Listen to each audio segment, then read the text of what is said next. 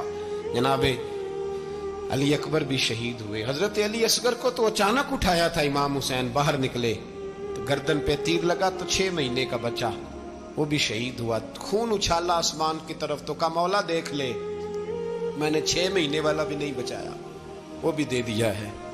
پھر حضرت عباس کو بیٹیوں نے کہا کہ اب نہ، کچھ کہتے ہیں پہلے شہید ہوئے، کچھ نے لکھا بعد میں، کہ اب ہم سے پانی کے بغیر نہیں رہا جاتا. تو جناب عباس پانی کا مشکیزہ لے کے نکلے، باہر نکلے، ایک ہاتھ کٹا، دوسرے پہ مشکیزہ، وہ بھی کٹا. دیکھ لو میں پس منظر پہ ہوں ابھی تک، میں بتا رہا ہوں کہ جہاد کس کے خلاف تھا؟ ظالم حکمران کے خلاف، ظالم کافر کے خلاف نہیں، مشرک کے خلاف نہیں. حضرت امام حسین رضی اللہ تعالیٰ عنہ نے ہر جگہ ایک ہی بات کی کہ یزید شرابی ہے تو بچے کٹوا دوں گا، شرابی کو ووٹ. یہ ایک نہیں، ہر کتاب میں یہی لکھا، ہر کتاب میں، اور ہر مسلک کی کتاب. یزید چونکہ مجرے دیکھتا ہے، رنڈیوں کا ناچ دیکھتا ہے، بچے کٹوا دوں گا، اس کے ہاتھ میں ہاتھ. امام حسین نے فرمایا چونکہ اللہ کی حدوں کو توڑتا ہے، حقوق اللہ پامال کرتا ہے، حدود اللہ، بچے کٹوا دوں گا لیکن اس کے ہاتھ میں ہاتھ. سارا دن خود مجرا دیکھنا اور 10 محرم کو 2 دیگیں پکا کے حسینی بن جانا، سارا سال خود گند مند کرنا، شرابیوں کے ساتھ رہنا اور 10 محرم کو 2 آنسو بہا کے یاد رکھنا.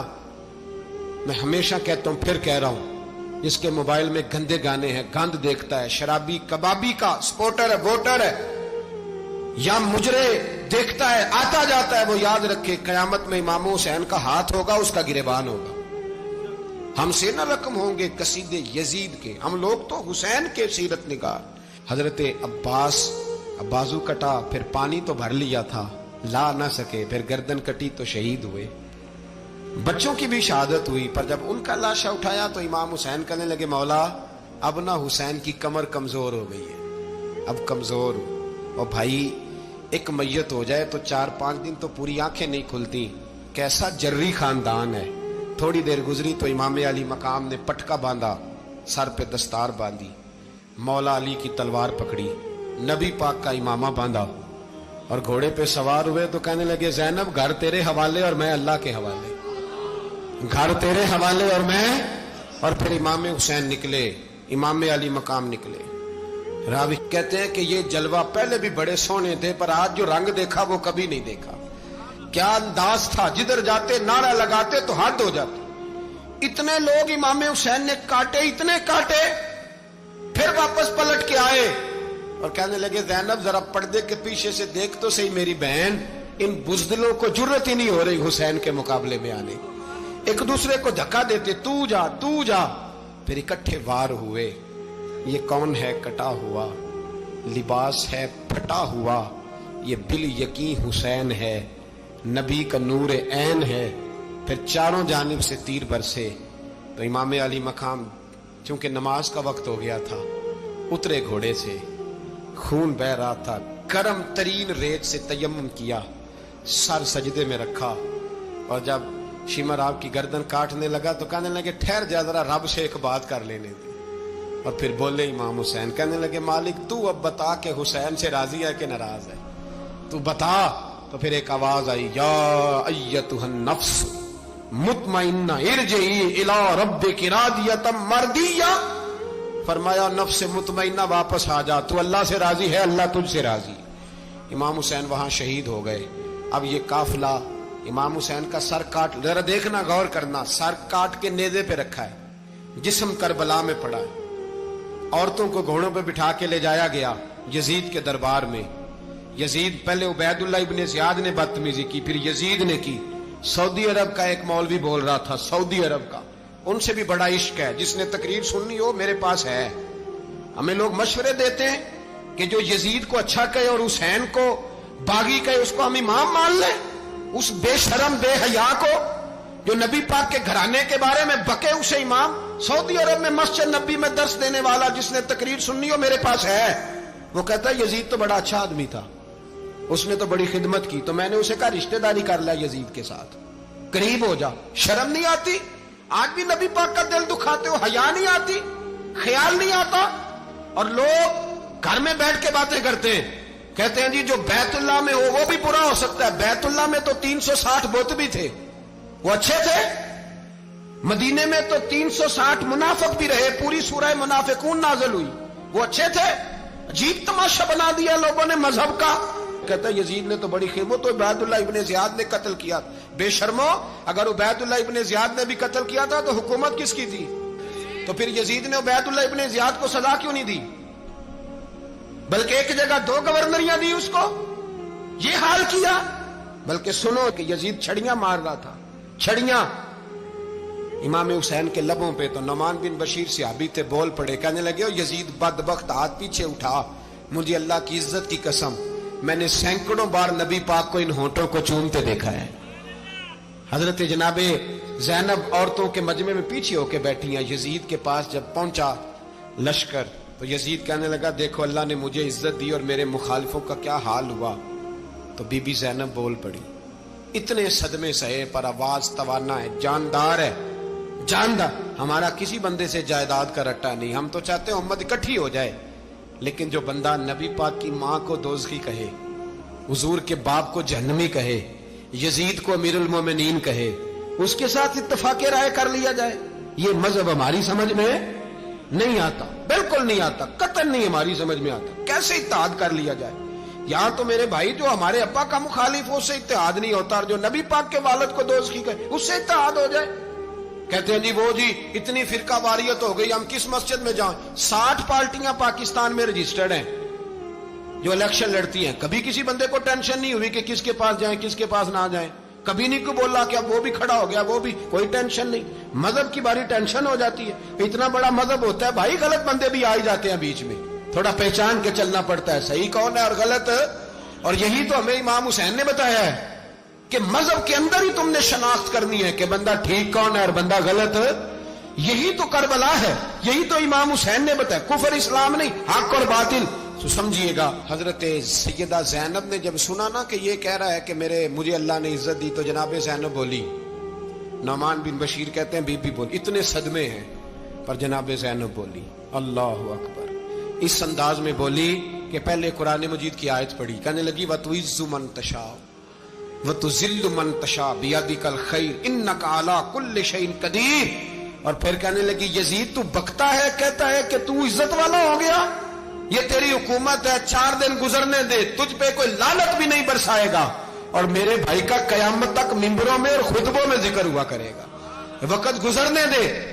جب جناب بی بی زینب بول رہی تھی تو حضور کے ایک نابینا صحابی پاس بیٹھے تھے, جناب نعمان بن بشیر کا ہاتھ ہلایا, ہلا کے کہنے لگے کیا علی آ گئے؟ تو علی کی آواز لگتی ہے, جبریل امی بول رہے ہوں جیسے, حکمت کے گوہر رول رہے ہوں جیسے, دربار دمشق میں بی بی زینب کا خطاب منبر پہ علی بول رہے ہوں جیسے. میرے بھائی بس کربلا والا قافلہ تو مدینے پہنچ گیا, 3 سال یزید نے حکومت کی, شرابیں عام ہو گئی, مکے پہ حملہ ہوا, خانہ کعبہ کا غلاف جلا, مدینے پہ اس نے حملہ کیا, 3 دن مسجد نبوی میں اس نے گھوڑے باندھے, مسجد نبوی میں صحابہ کو نکال کے اپنا اس نے امام مقرر کیا, لیکن پھر امت نے اسے قبول نہ کیا, پھر وہ رسوا ہوا اور آج تک وہ رسوا ہے. لیکن امام حسین کا نام کل بھی زندہ تھا اور آج بھی. درس یہ ہے, درس یہ ہے, پیغام یہ ہے, پیغام یہ ہے. یاد رکھو موت تیزی سے آ رہی ہے, ہمارے ساتھ والے دائیں بائیں والے سب چلے گئے, اسی طرح نمبر لگے گا, ایک دن اعلان ہوگا. ضمیر کے قیدی بن کے زندگی نہ گزارو, بالکل نہ گزارو. یہ تھوڑی سی زندگی ہے, دنیا سجن المومن. حق بات کرو, حق پہ ڈٹنا سیکھو, دین سمجھو. خبردار رسول پاک صلی اللہ علیہ وسلم کے دین میں ظالم, جابر, فاسق, فاجر کی کوئی گنجائش قطع نہیں ہے. اپنے آپ کو سمیٹو, اپنے آپ کو سنبھالو, دین میں اپنا کردار ادا کرنے کی کوشش کرو. دین طلب کرتا ہے ہم سے کہ ہم نے دین کو کیا دیا ہے. امام حسین نے سارا گھرانہ دین کے لیے دے دیا. ہمارا جو بچہ کسی کام کا نہیں رہتا اسے مدرسے داخل کراتے. ہم نے دین اتنا کمزور کر دیا ہے کہ عالم اگر شور نہ کریں، عالم اگر شور نہ کرے، زور نہ کرے، گھٹن والا ماحول ہو گیا. مذہب کی پوزیشن کمزور کر دی. اب جہاں تک اس بات کا تعلق ہے جی فرقے ہو گئے، تو میرے بھائی یہ کوئی اتنی خطرناک بات ہے، یہ کوئی اتنا مشکل معاملہ نہیں ہے. یہ تو امام حسین نے بتا دیا تھا کہ یزید کے طور پر ایک غلط فرقہ کھڑا ہو گیا ہے، لہذا اس کا مقابلہ کرنا ہے. اس میں کوئی بری بات ہے؟ لیکن ایک سبق ہے بزرگوں کا کہ اگر سچی بات بھی نہیں کرنی تو پھر اس منبر کا حق ادا نہیں ہوتا. جو سچ بولے وہ حسینی ہے، جو ظالم کے سامنے کھڑا ہو جائے وہ حسینی ہے. جو مصلحت کوش ہو، جو کہے ٹائم نہیں، گراؤنڈ ریالٹی نہیں، حالات نہیں، طبیعت نہیں، موقع نہیں، تو ابھی امام حسین کے پیغام کو نہیں سمجھا.